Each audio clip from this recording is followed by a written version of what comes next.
बंधू आणि भगिनींनो, मी आज तुमच्यासाठी एक नवीन सुविचार व विचार घेऊन आलोय. तो सुविचार व विचार पूर्णतः ऐकावा, आवडल्यास लाईक करावा, शेअर करावा आणि माझ्या अनमोल विचार मंच या यूट्यूब चॅनलला, फेसबुक पेजला व इंस्टाग्राम आय डीला सबस्क्राईब सुद्धा करावा. बंधू आणि भगिनींनो, एखाद्याचे मन दुखून लांब झालेला माणूस आपला कधीच पकावू शकत नाही, कारण तुमचं बोलणं त्याच्या मनाला टोचलेलं असतं.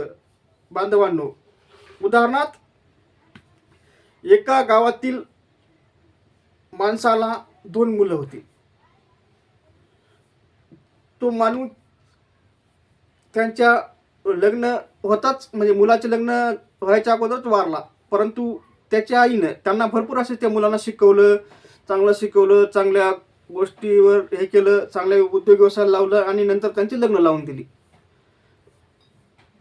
त्या दोघांचे नाव, त्या दोघांनाही लग्न लावून दिले. आणि विशेष म्हणजे या दोघांचे लग्न लावून दिल्यानंतर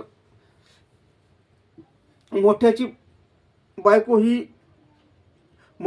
ही त्याच्या आईला काहीच्या काही बोलायची. यात त्या कारणास्तव दोघांची वादविवाद व्हायचे, दोघीचे सासा सुनाचे.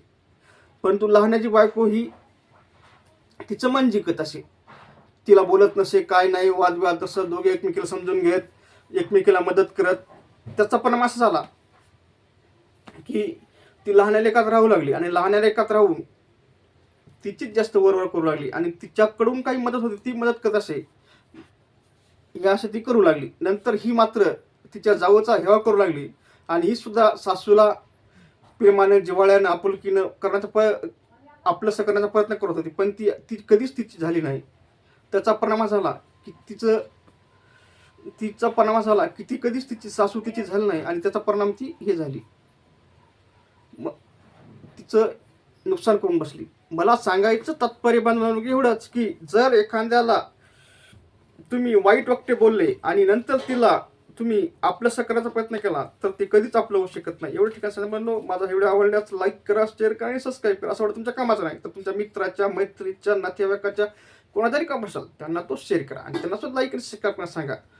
म्हणजे असेच चांगले व्हिडिओ तुमच्यापर्यंत आले, त्यांच्यापर्यंत जातील आणि भविष्यात कुठे ना कुठे माझा व्हिडिओ तुमच्या आणि त्यांच्या सुद्धा का पडेल. म्हणून तुम्हाला पुन्हा एकदा विनंती करतो की माझ्या अनमोल विचार मंच या यूट्यूब चॅनलला, फेसबुक पेजला व इंस्टाग्राम आय डीला सबस्क्राईब करावं. एवढ्या ठिकाणी सांगणं. धन्यवाद पुन्हा ऐकल्याबद्दल.